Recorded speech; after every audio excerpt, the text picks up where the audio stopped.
Good morning everyone. We are second year. आज आपका paper है भूगोल का शिक्षण शास्त्र। मैं आपको व्यावसायिक शिक्षा के अभिकरण पढ़ा रही थी, जिससे मैंने आपको संकलित शिक्षा पढ़ाया था। संकलित शिक्षा के भी 3 भाग बताए थे: आदर्श शैक्षिक कार्यक्रम, विषय वस्तु शैक्षिक कार्यक्रम और प्रायोगिक कार्यक्रम। जिसमें से मैंने आपको आदर्श शैक्षिक कार्यक्रम बताया था कि शिक्षा के आधार पर शिक्षा को किस तरीके से प्रस्तुत या प्रभावित किया जाता है। आधार शैक्षिक कार्यक्रम को भी 3 भागों में बांटा गया था: दार्शनिक आधार, सामाजिक आधार और मनोवैज्ञानिक आधार। दार्शनिक आधार कि जिस आधार पर जितने भी शिक्षाविद हुए हैं, उनके विचारों के आधार पर शिक्षा को किस तरीके से प्रभावित किया गया है। फिर सामाजिक आधार, किस समाज के मूल्यों को ध्यान में रखते हुए जो मूल्य बालकों को देने हैं, चाहे नैतिक शिक्षा हो, धार्मिक शिक्षा हो या कोई और शिक्षा हो, जो उसके व्यावसायिक शिक्षा हो, जो उसके जीविकोपार्जन में काम आती है, लेकिन सभी शिक्षा का समाज के मूल्यों को ध्यान में रखते हुए देना और समाज के सामाजिक मूल्यों का भी ज्ञान बालक को कराना। उस आधार पर शैक्षिक आधार, सामाजिक आधार शैक्षिक कार्यक्रम बताए। फिर तीसरा आया मनोवैज्ञानिक आधार, जिसमें बालकों को समझकर कि बालक को किस आधार पर, किसके अनुसार शिक्षा प्रदान या कैसे शिक्षा प्रदान करनी चाहिए, क्योंकि सभी बालक एक समान नहीं होते। सभी बालक अलग अलग होते हैं, बुद्धि अलग होती है, पारिवारिक परिवेश अलग होता है, सोचने समझने की शक्ति अलग होती है, आर्थिक स्थिति अलग होती है।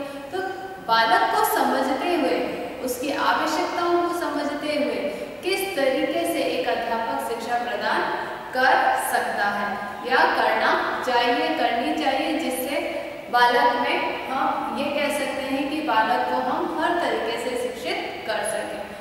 फिर आता है दूसरा पॉइंट, विषय वस्तु शैक्षिक कार्यक्रम। विषय वस्तु शैक्षिक कार्यक्रम जो मैंने आपको शायद अर्थ लिखा था, फिर भी एक बार वापस लिखवा देती हूँ। और आज हम पढ़ेंगे विषय वस्तु शैक्षिक कार्यक्रम, जो सेकंड पार्ट था संकलित शिक्षा का। विषय वस्तु संबंधी शैक्षिक, विषय वस्तु संबंधी शैक्षिक कार्यक्रम। विषय वस्तु संबंधी शैक्षिक कार्यक्रम में हम देखेंगे इसके अंतर्गत शिक्षक शिक्षा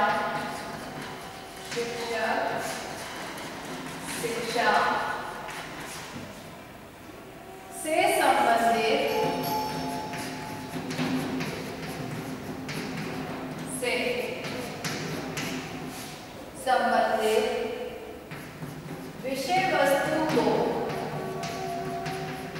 विषय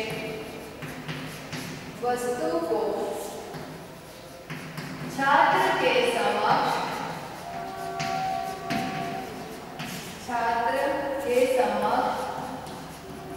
प्रस्तुत करना चाहिए। यह भाग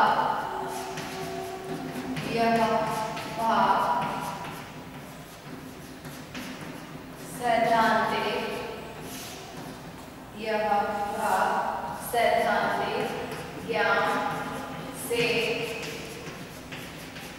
संबंधित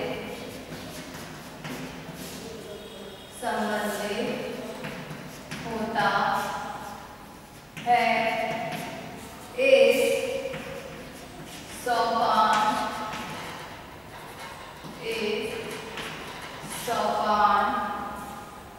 में छात्र के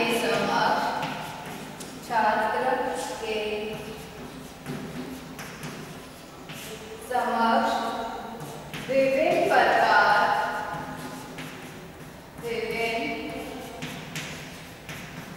प्रकार के सिद्धांत एवं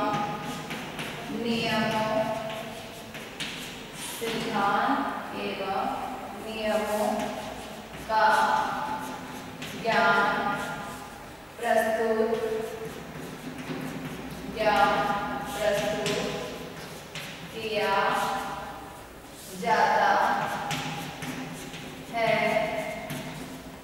जैसे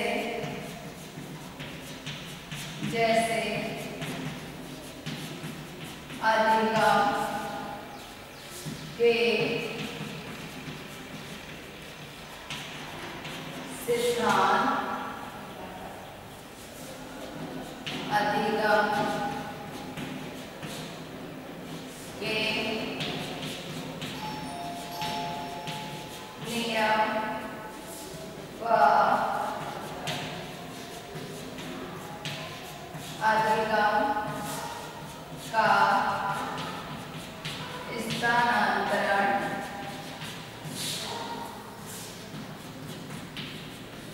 आदि।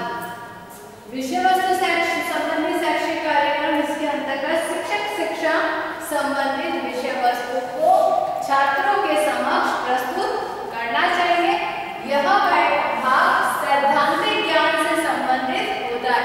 प्रायोगिक की सैद्धांतिक हम थ्योरिकल पार्ट ले सकते हैं, जितना भी थ्योरिकल पार्ट होता है वो सब सैद्धांतिक होता है, तो सैद्धांतिक ज्ञान से संबंधित होता है। इस दौरान में छात्र के समक्ष विभिन्न प्रकार के सिद्धांत एवं नियमों को प्रस्तुत किया जाता है, जैसे अधिगम के सिद्धांत, अधिगम के नियम व अधिगम का स्थानांतरण। विषय वस्तु संबंधी शैक्षिक कार्यक्रम को भी 5 भागों में बांटा गया है।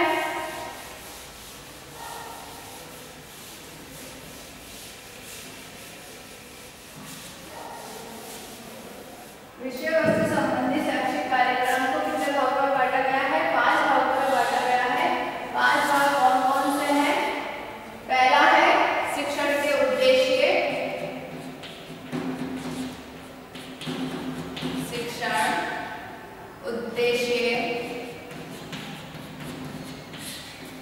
सेकंड है शिक्षण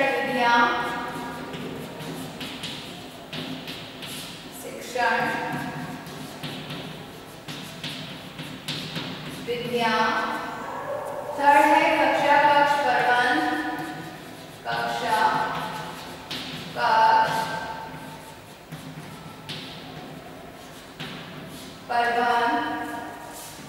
फोर्थ है शिक्षण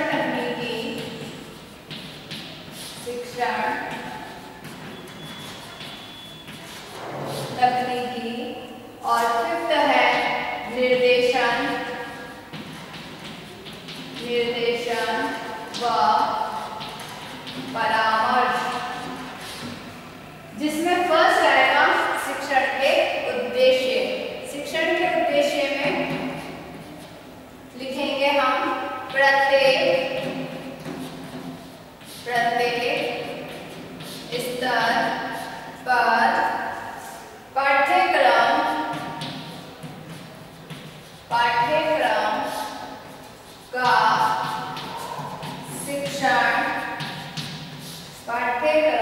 का शिक्षण करने से पूर्व उसके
लक्ष्य को प्राप्त नहीं कर सकते हैं, क्योंकि लक्ष्य को तभी प्राप्त करा जा सकता है जब उद्देश्यों का निर्धारण हम सर्वप्रथम करेंगे।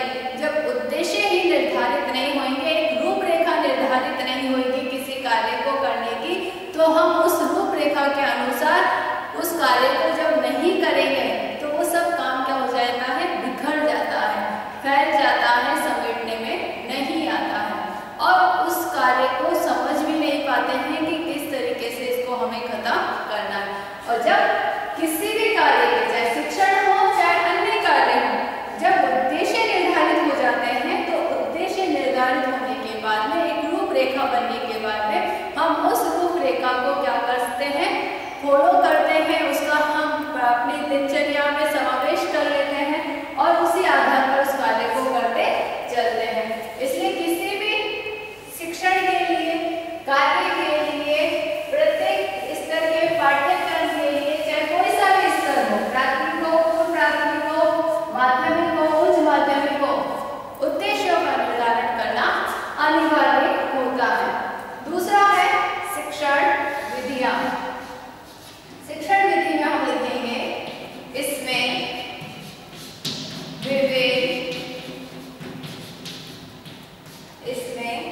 विभिन्न प्रकार की शिक्षण विधियों, विभिन्न प्रकार की शिक्षण विधियों का ज्ञान छात्रों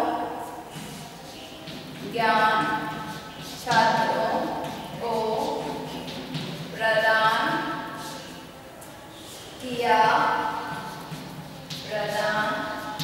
किया जाता है।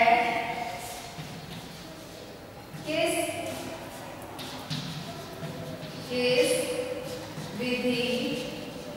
विधि का प्रयोग किस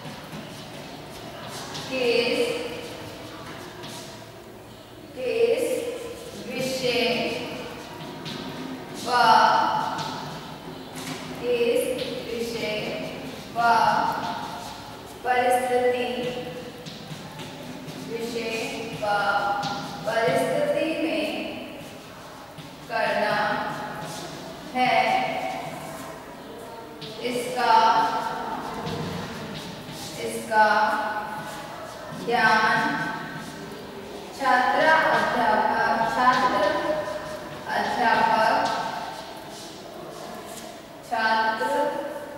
अध्यापक को कराया जाता है। शिक्षण विधियां, जब अध्यापक शिक्षण विधियों का प्रयोग करता है अपने शिक्षण को, विषय वस्तु को प्रस्तुत करने में, तो शिक्षण विधियों का ज्ञान छात्रों को प्रदान किया जाता है और किस विधि का प्रयोग किस विषय और परिस्थिति में करना चाहिए, इसका ज्ञान भी छात्र अध्यापक को कराया जाता है। जैसे कि हम विज्ञान विषय पढ़ा रहे हैं, विज्ञान विषय में हमें प्रयोग विधि का, या हम ये कह सकते हैं कि करके सीखने की विधि का प्रयोग करना चाहिए, क्योंकि विज्ञान या गणित ऐसा विषय है जिसमें हम सिर्फ बोलकर प्रयोग को समझा नहीं सकते हैं, उसको करके बताना पड़ता है।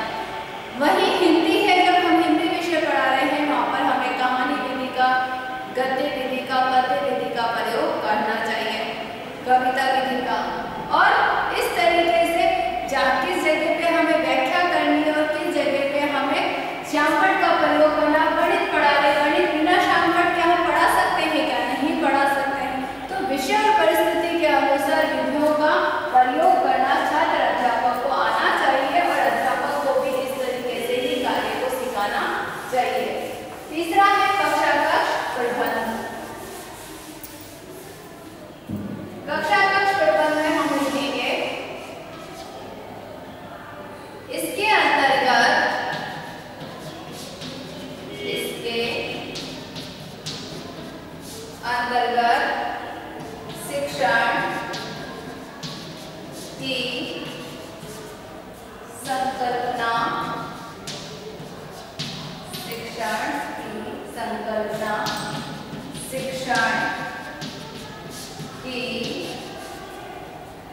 प्रकृति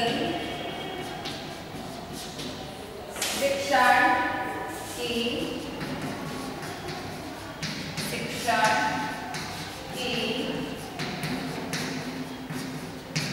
संरचना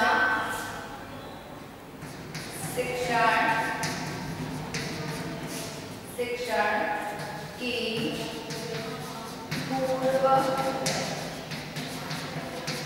क्रिया शिक्षण की अंतःक्रिया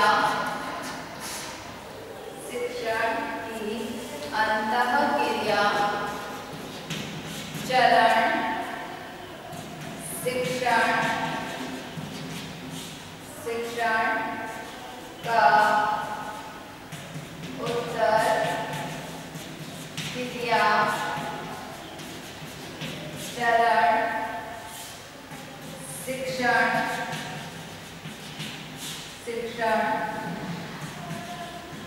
क्रियाओं का महत्व व शिक्षण अधिगम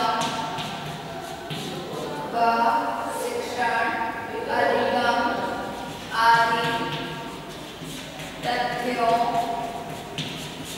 का ज्ञान छात्र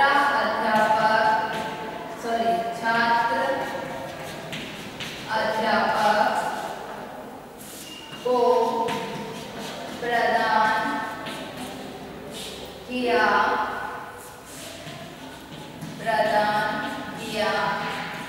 जाता है। कक्षा कक्ष प्रबंध में हम लिखेंगे कि इसके अंतर्गत शिक्षण की संकल्पना की उसकी अवधारणा या भूमिका, शिक्षण की प्रकृति कि हम किस तरीके से कार्य को करना चाहिए, उसकी संरचना रूपरेखा, पूर्व क्रिया पहले में वो कार्य किस तरीके से किया गया है, अंतः क्रिया किस तरीके से करना चाहिए, अंतः क्रिया चरण और उत्तर क्रिया चरण बाद में इसका क्या परिणाम निकल के सामने आएगा। शिक्षण की क्रियाओं का महत्व, शिक्षण अधिगम आदि तथ्यों का ज्ञान छात्र अध्यापक को प्रदान करना चाहिए। फिर नेक्स्ट है शिक्षण के तकनीकी और निर्देशन। शिक्षण की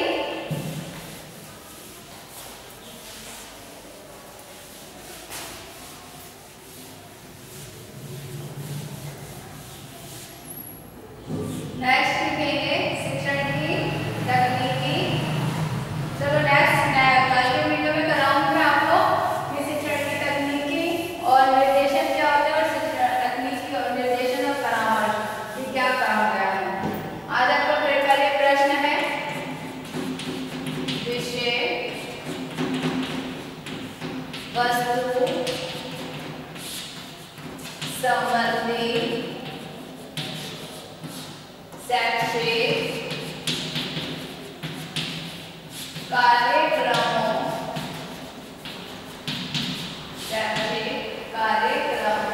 के 3 भागों का वर्णन कीजिए। क्या आपका कार्य